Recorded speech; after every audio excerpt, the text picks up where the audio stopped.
할렐루야. 오늘 이렇게 복된 주일을 맞이해서 참 기쁩니다. 우리 양옆 사람과 함께 인사하면 좋겠습니다. 환영합니다. 축복합니다. 2023년 고생하셨습니다.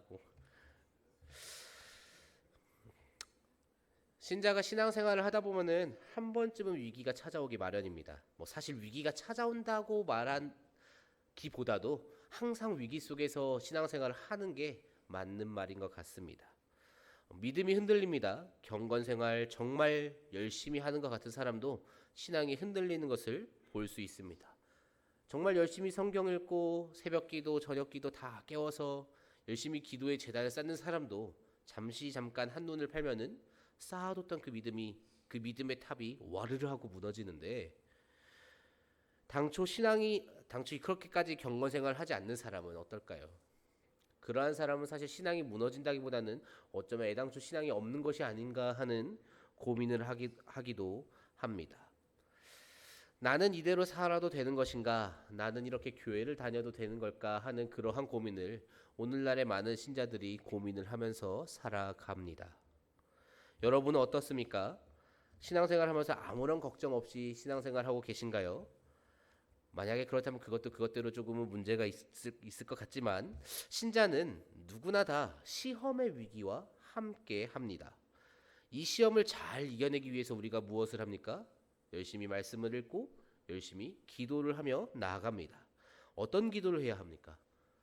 하나님의 인도하심으로 말미암아 나에게 찾아오는 그 위기들, 그 고난들, 시험들 다 잘 극복해낼 수 있기를, 좋은 길로 가서 잘 돌파해낼 수 있기를 기도해야 합니다. 그런데 신자들 중에 소위 교회를 다니고 예수 그리스도를 구주로 영접했다는 그 믿는다는 사람들 중에 누가 이런 기도를 하지 않을까요? 대부분의 신자는 다 그렇게 기도를 할 겁니다. 그런데도 왜 무너지는 신자가 보이고 발생하는 것일까요? 왜 영적 전쟁에서 패배하고 시험에 힘들어하고 좌절하면서 위태위태한 그러한 신앙생활을 하곤 할까요? 오늘 말씀은 첫 번째 영적 전쟁이다라고 말할 수 있는 그런 사건을 다루고 있습니다. 우리가 잘 알고 있는 선악을 알게 하는 나무의 열매를 먹은 사건이죠.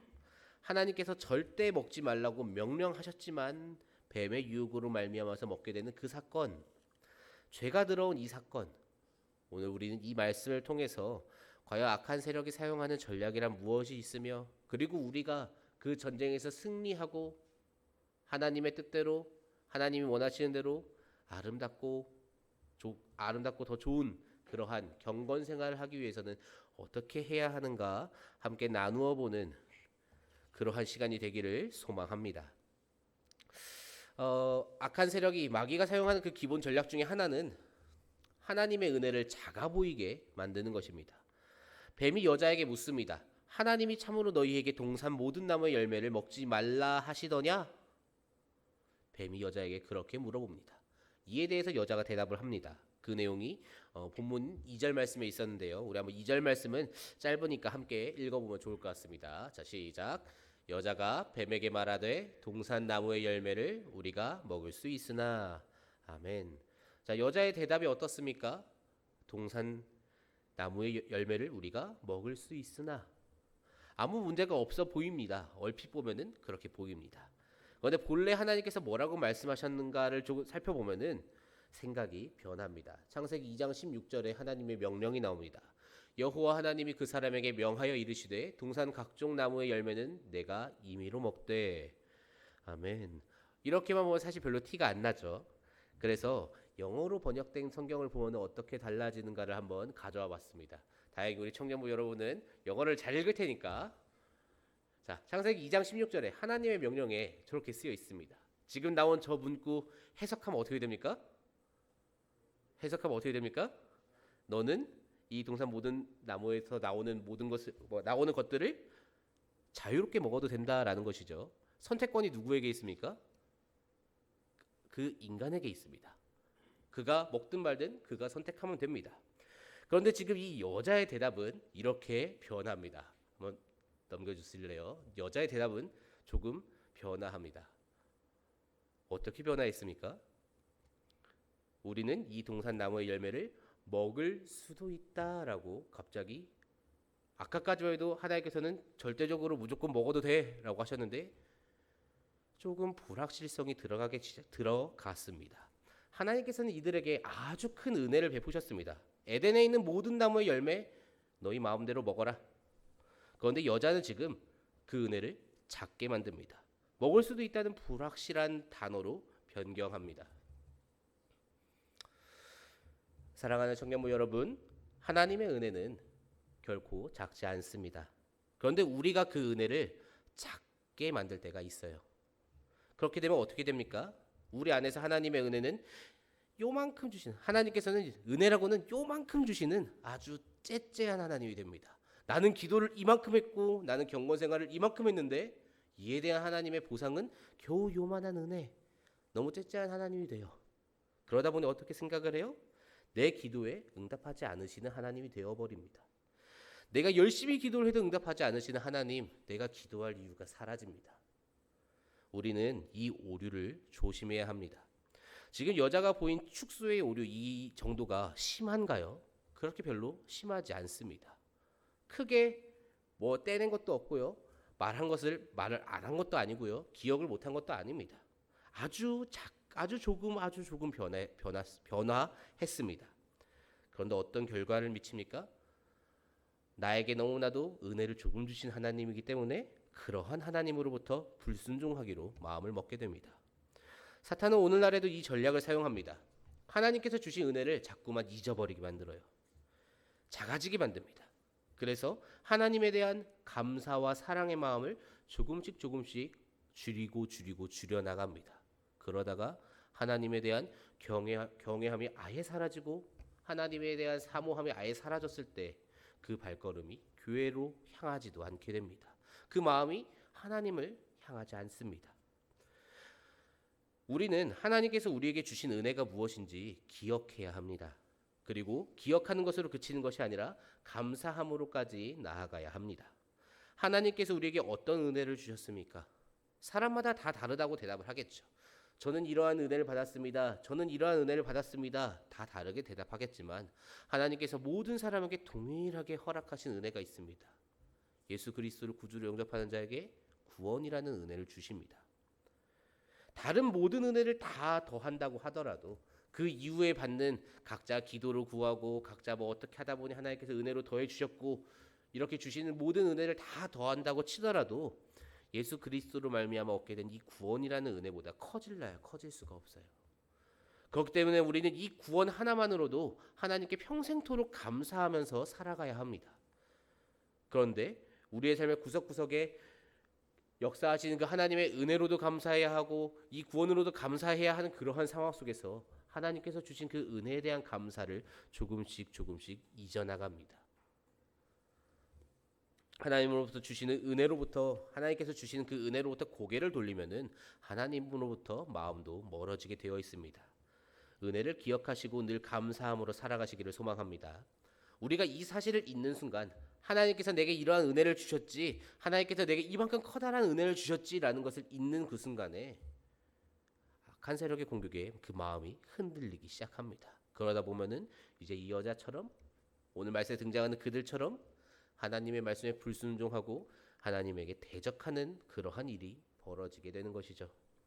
하나님께서 주신 그 은혜를 잘 기억하고 감사로 나아갈 때 우리의 신앙이 흔들리지 않고 굳건하게 설 수 있으리라 확신합니다.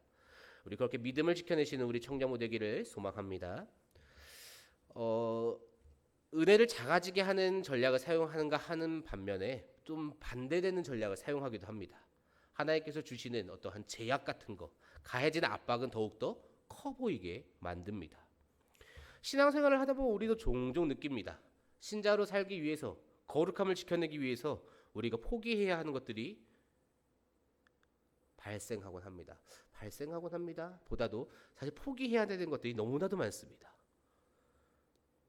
오늘 이 자리에 나오기 위해서 내가 포기해야 되는 잠도 포기해야 하고요. 주일날에 내가 누릴 수 있는 휴식이라는 그러한 시간도 다 포기해야 하고요. 오늘 밤에 송구 영신 예배까지 드리면 또 친구들과 놀 수 있는 그 시간도 포기해야 합니다. 지금 순수하게 쉬는 것과 노는 것만 얘기했는데도 포기해야 하는 것이 너무 많습니다. 이렇게 거룩함을 지켜내기 위해서 포기해야 되는 것들이 존재하죠. 이 포기하는 게 그런데 가끔 가다가 아까울 때가 있습니다. 하나님, 그런데 이렇게 내가 포기해야 되는 것이 너무나도 아까운 것이 있어서 참 이걸 내가 포기하면서까지 신앙을 지켜야 하는 하나 하는 그런 생각을 할 때도 있는데, 중요한 것은 때때로 하나님께서 말씀하신 적이 없는 것까지, 하나님께서 그것 포기해야 한다라고 말씀하신 적이 없는 것까지 우리는 스스로 제약을 걸 때가 있다는 것입니다. 오늘 말씀에서도 그런 것이 드러납니다. 본문 3절 말씀입니다. 동산 중앙에 있는 나무의 열매는 하나님의 말씀에 너희는 먹지도 말고 만지지도 말라. 너희가 죽을까 하노라 하셨느니라. 아멘. 보통 이 말씀을 두고 죽을까 하노라라는 이야기를 우리는 많이 합니다. 하나님께서는 반드시 죽인다고 하셨는데 죽을까 하노라라고 이야기를 했다라는 얘기를 하지만, 그 앞에는 어떻습니까? 먹지도 말고 만지지도 말라고 하셨다라는 이 여자의 대답은 어떤가요? 하나님의 명령은, 창세기 2장 17절에서 하나님의 명령은 이렇게 쓰여 있습니다. 선악을 알게 하는 나무의 열매는 먹지 말라. 내가 먹는 날에는 반드시 죽으리라 하시니라. 하나님께서 무엇라고 말씀하시나요? 먹지 말라라고 하십니다. 여자의 대답은 무엇이었나요? 먹지도 말고 만지지도 말라. 하나님께서 언제 만지지 말라라고 명령하셨습니까? 새로운 제약이 하나 붙습니다. 하나님의 명령은 먹지 말라는 하나였지만 이 여인은 지금 스스로가 제약을 키우고 있습니다. 아까 말했다시피 감사를 잃은 신자는 그 신앙이 무너지기 쉽습니다. 조금만 흔들어도 그 신앙이 무너지는데, 그 감사를 잃게끔 만드는 또 다른 방법이 이 제약을 키우는 것입니다. 바리새인들을 아실 겁니다. 바리새인들 아시죠? 모르면은 반성하시면 됩니다. 바리새인들을 생각해 보십시오. 율법을 추가하면서까지 제약을 강하게 했습니다. 이스라엘 백성들이 그들에게 감사하며 살아갑니까? 그러지 못합니다. 그렇다고 하나님께 감사하며 살아갑니까? 그런 것도 아닙니다. 하나님이 아닌 다른 것을 찾으려는 이유가 무엇입니까? 이스라엘 백성들이 왜 하나님이 아니라 다른 것을 찾습니까? 하나님을 믿으려고 하면은, 하나님의 뜻대로 하려고 하면은 내가 포기해야 되는 것만 점점점 늘어납니다. 하나님께서 명령하신 적이 없지만 이 율법학자들이 말하는 대로 하려면은 내가 하지만 안 되는 것만 점점 쌓이고, 그 율법을 지키기 위한 나의 어떠한 과중되는 짐이 너무나도 많아져요. 그러다 보니까 하나님보다 조금 편안한 신을 찾으려고 합니다. 하나님께서는 우리의 자유를 빼앗으시려 그러한 마음을 가지고 계신 분이 아닙니다. 도리어 자유를 선포하려고 하십니다. 아담과 하와도 자유가 있었으니까 죄를 지었겠죠. 자유가 없었더라면은 기계처럼 모든 사람은 하나님께서 명령하신 어떤 값대로 움직이고 있을 겁니다. 그러한 세상은 죄가 존재하지 않을 겁니다. 하지만 이 세상에 죄가 넘쳐 흐른다는 것은 결국에 하나님께서 자유라는 것을 허락하셨다는 것을 우리에게 보여줍니다. 예수님께서 이 땅에 오셔서 무엇을 하셨습니까? 죄로부터 해방하셨습니다. 인간을, 죄라는 것에 묶여있는 그 인간을 해방시키셨습니다. 자유를 선포하신 것이죠. 그런데 왜 우리가 스스로 우리를 제약을 겁니까? 하나님께서 하지 말라고 하셨다. 교회 가면 이거 하면 안 되고 저거 하면 안 된다 라는 말을 우리는 너무나도 쉽게 말하지만, 성경을 아무리 찾아봐도 그런 구절은 존재하지 않아요. 하나님이 아니라 내가 내린 명령이고 교회에서 누군가가 나에게 잘못 전달해준 그러한 말이라는 것이죠. 그렇게 점점 나에 대한 제약을 내가 키워나갈 때 우리는 하나님으로부터 당연히 감사를 잊어버리게 됩니다. 감사할 것이 없죠. 오히려 불만만 쌓이죠. 하지 말라는 것이 그렇게 많은데, 만약에 우리의 어떤 그런 제약 때문에 우리에게 주어진 이 구원의 어떠한 것이 결정된다고 한다면은, 그것은 결국 우리의 행위가 구원을 결정한다는 것이니까 예수님께서 이 땅에 오실 이유도 없었을 겁니다. 예수님께서 이 땅에 오셨다는 것은 내가 나를 무언가를 제약한다고 해서 그것이 내 신앙을 결정하는 요인이 되지 않는다는 겁니다. 그럼에도 불구하고 우리가 왜 이렇게 제약을 걸면서까지 행위로서 무언가를 드러내려고 합니까? 내가 높아지고 싶은, 내가 잘나 보이고 싶은 그러한 교만한 마음 때문이죠. 내가 잘나 보이고 싶은 교만, 나는 할 수 있다는 교만, 다른 사람들에게 너는 그것을 하지 못하지만 나는 이것을 해냈어 라고 말하고 싶은 그러한 교만, 그 교만으로 인해서 사람은 감사를 잃고 믿음을 잃고 하나님을 잃습니다. 사탄은 이 전략을 아주 좋아합니다. 모든 사람이 교만하기 때문에 또 걸리기도 쉽습니다. 신앙생활을 하면서 제약을 거는 것은 하나님께서 원하시는 것이 아니라는 것을 우리는 꼭 기억해야 합니다. 물론 하나님의 명령으로 인한 어떠한 제약도 존재하겠죠. 하지만 대부분 내가 스스로 거는 제약이라는 것이죠. 그러한 제약은 내가 하나님께로 나아가는 길을 도리어 막아버립니다. 주님께서 이 땅에 오심은 제약을 걸러 오신 것이 아니라 도리어 자유를 주려고 오셨다는 것을 꼭 기억하시기를 원합니다. 하나님께서는 인간의 행위에 그렇게 큰 기대를 하시지 않아요.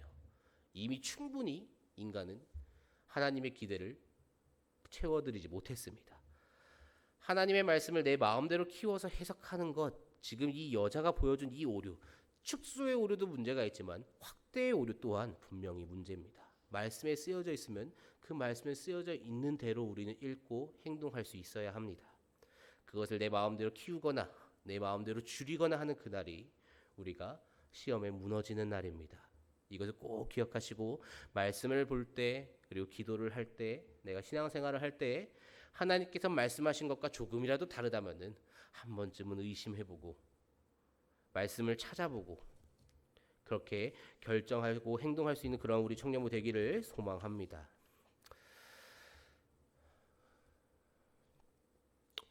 그뿐만이 아닙니다.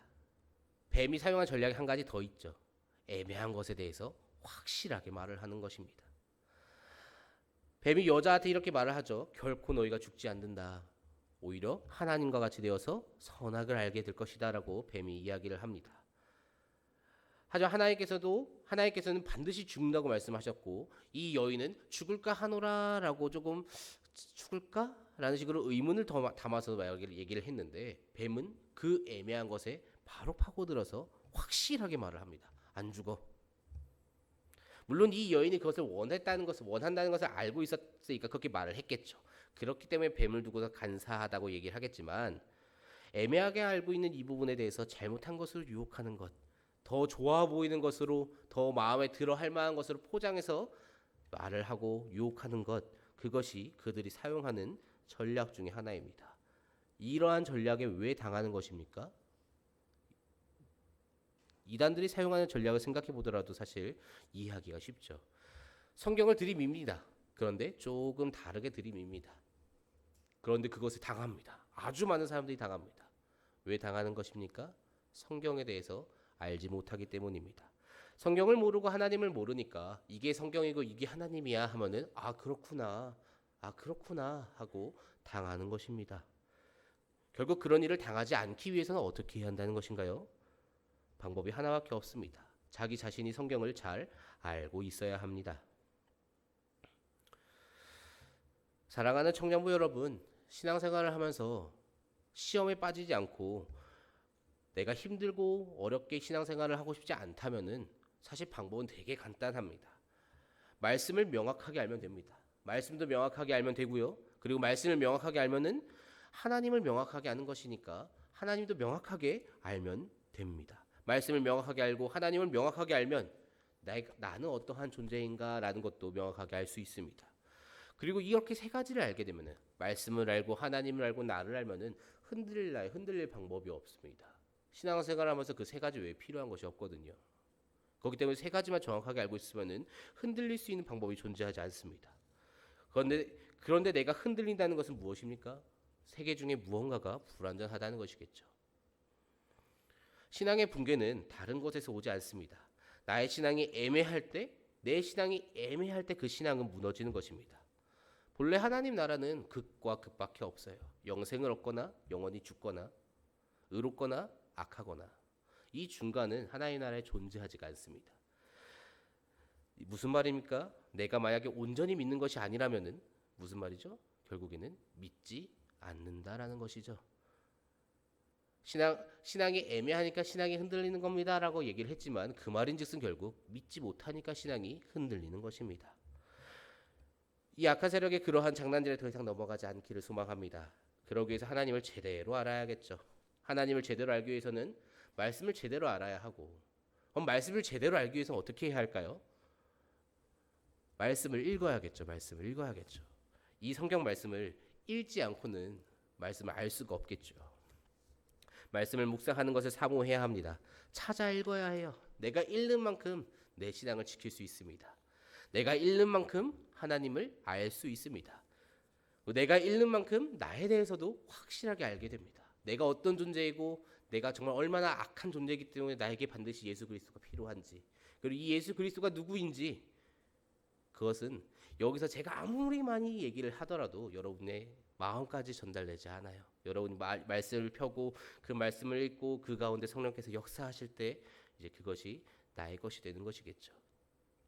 우리 청년부가 말씀으로 시작하고 말씀으로 끝나는 공동체가 되기를 간절히 소망합니다. 오늘 말씀을 통해서 우리가 알 수 있는 사실은 사실 굉장히 단편적입니다. 말씀을 있는 그대로 보아야 하고, 또 말씀을 덧붙여서도 안 되고 반대로 줄여서도 안 되고, 잘못된 말씀, 잘못된 지식, 이 말씀에 대한 잘못된 지식, 잘못된 신앙으로는 죽었다 깨어나도 구원을 받을 수가 없다, 죽었다 깨어나도 승리할 수가 없다라는 것입니다. 뱀의 유혹은 사람의 약한 부분을 건드리면서 시작합니다. 은혜를 작게 만들고 제약은 크게 만들고 제대로 인지하지 못한 부분도 건드려서 어지럽히고, 만약에 아담과 하와가 하나님의 명령을 제대로 기억하고 그 뜻을 제대로 알았더라면 어떻게 되었겠습니까? 뱀의 그 유혹에 넘어가지 않았겠죠. 그것을 단편적으로 보여주는 것이 예수님께서 사탄의 시험을 다 받으셨을 때, 예수님께서 마귀의 시험에 대처하실 때 사용하신 것이죠. 말씀을 들어서 그들의 공격을 물리치십니다. 그리고 결국에 그 시험에서 승리하신 것을 우리는 말씀을 통해 볼 수 있습니다. 반면에 아담과 하와는 패배한 것도 말씀을 통해서 우리는 볼 수 있습니다. 예수님은 말씀을 제대로 알았기 때문에, 예수님께서는 말씀을 확실하게 알고 계셨기 때문에 그들에게 승리하셨던 것이고, 그들은 하나님에 대해서 제대로 몰랐기 때문에 패배한 것이겠죠. 그렇기 때문에 우리도 말씀을 제대로 보아야 합니다. 하나님을 제대로 알아야 합니다. 우리가 제대로 알고 있더라도 예수님까지도 건드린 그들입니다. 무려 하나님 그 자체시라는 예수님까지도 건드린 그들입니다. 우리가 말씀을 아무리 잘 알고 있어도 당연히 건드리겠죠. 이 자리에 서 있는 저도 당연히 계속해서 건드립니다. 제 약점을 잘 알고 있기 때문에 가지고 놀기 위해서 어떻게든 요리하기 위해서 최선을 다하는 것이 그 악한 세력들입니다. 정말 잠깐 방심하고 있으면 온갖 잡념이 다 들어와요. 그런데 우리는 그 예수님의 반도 따라가지 못하면서 그 예수님하고도 싸우려고 했던 그들에게 왜 이렇게 여유롭게 대처하고 있는 걸지? 왜 이렇게 여유롭게 대처하고 있을까요? 성경을 읽는 것을 힘들어하고 귀찮아하고 기도의 자리에 나오는 것을 어려워하면서 승리하는 삶을 살아갈 수 있을까요? 불가능한 일이죠. 그런데 대부분의 신자가 그렇게 살아갑니다. 어쩌면은 이 세상을 살아가고 있는 신자들은 승리할라야 승리할 수 없는 삶을 살고 있을지도 모릅니다. 그럼에도 우리가 감사한 것은 무엇입니까? 하나님께서 이미 승리를 약속하셨고 그 약속을 성취하시기 위해 예수님을 이 땅에 보내셨다는 것이죠. 그리고 예수님은 실제로 승리하셨습니다. 우리는 이 예수님을 믿음으로써 예수님께서 거두신 그 승리를 나의 승리로 만들어야 합니다. 이것을 제대로 믿기 위해서, 이것을 제대로 알기 위해서 우리가 말씀을 읽어야 되고 말씀을 알아야 하고 하나님을 알아야 하는 것이겠죠. 말씀을 바로 압시다. 하나님을 바로 압시다. 특별히 2023년 이제 끝나고 2024년으로 이제 해가 바뀔 때 어떠한 것으로 말씀을 끝내야 할까? 오늘 예배는 어떤 말씀을 전해야 할까를 두고두고 생각을 하다가 우리 청년부가 조금 승리하는, 그래서 좀 활기차게 긍정적이게 신앙생활을 하면 좋겠다라는 생각이 들어서 오늘의 말씀을 준비했는데요. 우리의 삶에도 하나님의 나라가 견고하게 세워지면 좋겠습니다. 다른 대형 교회들 보면서, 아니야 다른 사람들을 보면서 저 사람은 어떻게 하나님의 인도하심을 따라서 살아가는 것일까? 저 사람은 어떻게 하나님의 뜻을 알고 저렇게 행동하는 것일까?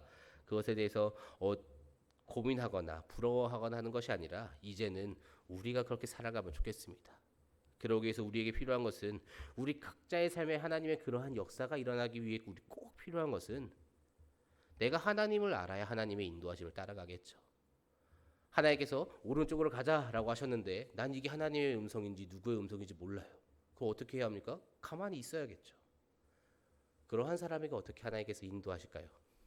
우리가 말씀을 알아야 하나님의 인도하심도 아는 것이고, 우리가 말씀을 알아야 하나님의 뜻도 분간하는 것이고, 우리가 말씀을 알아야 하나님께서 어떠한 분이시고 무엇을 원하시고 내 삶에 어떻게 역사하시는지도 알 수 있는 것입니다. 우리 삶에 그러한 역사가 일어나기를 기대하면서 말씀 앞으로 하나님 앞으로 나아가는 우리 청년부 되기를 간절히 소망합니다.